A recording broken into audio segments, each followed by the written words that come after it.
I'm Rob with Salsify. We're back at the Whiteboard. This is part of our Personalization at Scale series. If you haven't watched the overview, I recommend you do that. Today, we are going to be jumping into two of the bottlenecks we talked about, data silos and creativity at scale.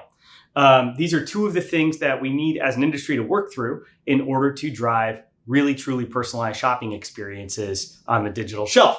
So the first one, data silos. Any large enterprise is familiar with this. You've got giant enterprise systems, your CRMs, your ERPs, marketing automation systems, web analytics, customer service data. Who knows what the hell else is lurking in your IT systems. Large companies in the last decade have spent a lot of time trying to bring together data from across these systems, often into something like a data lake. And the data lakes have gotten quite large. And so they've done some of the basic work in order to bring this stuff together.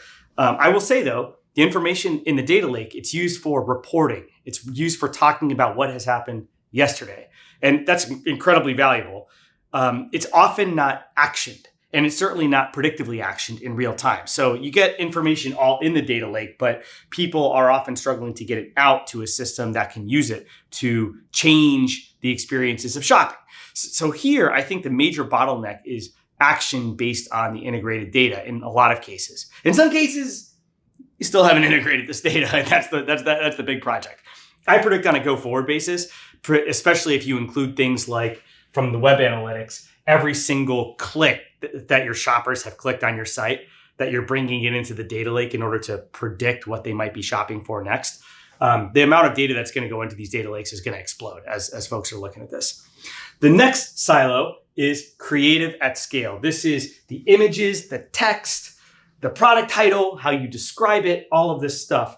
A lot of branded manufacturers, the largest in the world, the Nestle's, the Newells, the Unilevers, they're talking about how AI is helping drive desire at scale, right? Or ramps up content creation with AI-powered digital twins, or bolsters content creation with Gen AI. A lot of major companies are using AI to generate a lot more content. I think in this Unilever study, they were talking about dozens and dozens of images per product for a product launch, as opposed to what they were doing before, which was mostly product photography and a relatively small number of images for the digital shelf.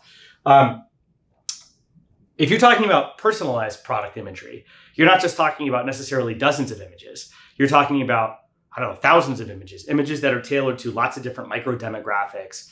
In the future, maybe it tailored to individual shoppers themselves, right?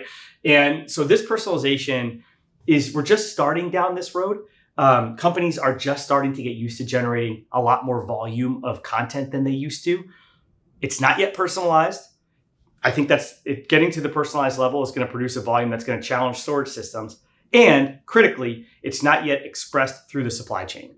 There's no way for these companies to take 50 images and get all 50 images to Amazon, for example, for a single product. Amazon doesn't accept 50 images on a single product. Walmart doesn't accept 50 images on a single product, and so on and so forth. So here, we've got a generation problem, we've got a storage problem, and we have a communication problem. And that's even before we get to the display problem of actually deciding which image, which text to show to the shopper when they're actually shopping.